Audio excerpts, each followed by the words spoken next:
क्योंकि ब्रह्मा बाबा जानते थे कि सती मां साक्षात शक्ति स्वरूपा है, प्रकृति स्वरूपा है। इनके अनुरूप कन्या जो है यही सती है।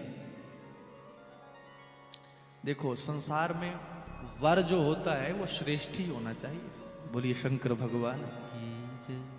क्योंकि वर का अर्थ है श्रेष्ठ।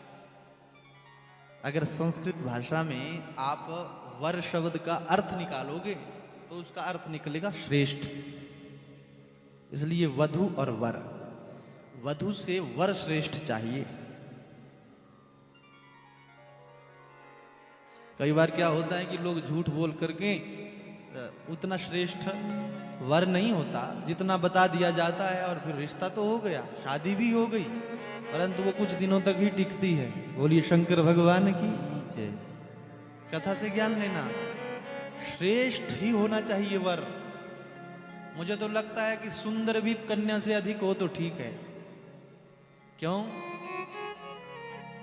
क्योंकि अगर वो सुंदर ना हुआ और कन्या बहुत सुंदर हुई तो कहीं ना कहीं उसके मन में भाव आता है, और उस कन्या के मन में जब वो भाव आता है ना तो वहीं पर पतिव्रत धर्म नष्ट हो जाता है। बोलिए शंकर भगवान की जय।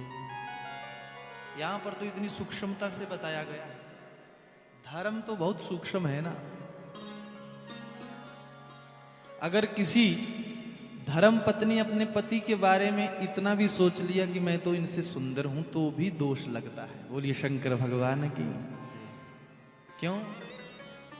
क्योंकि वर तो वर है, वर श्रेष्ठ होना चाहिए। इसलिए पहले ही वर को श्रेष्ठ रखो, देखने में भी सुंदर हो, पद में भी बड़ा हो, हर जगह जो है वो श्रेष्ठ हो, ताकि उस धर्म पत्नी को कहने का अवसर ही ना मिले कि हम आपसे आगे।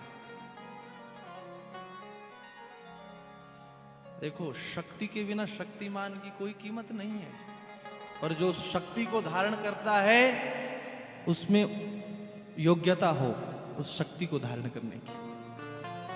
इसलिए वर श्रेष्ठ होता है। यही कारण था कि भगवान श्री कृष्ण ने रुक्मणी मैया का हरण कर लिया, क्योंकि रुक्मणी मैया के बराबर श्रेष्ठ कृष्ण भगवान को छोड़ करके कोई था ही नहीं। लक्ष्मी का वर्ण केवल नारायण ही कर सकता था, इसलिए हरण कर लिया। तो यहां पर सती मां कोई साधारण कन्या नहीं है, साक्षात दुर्गा स्वरूपा है। इसलिए ब्रह्मा बाबा ने बरबस प्रजापति दक्ष को बता करके भोले बाबा के साथ सती मां का विवाह करवाया था।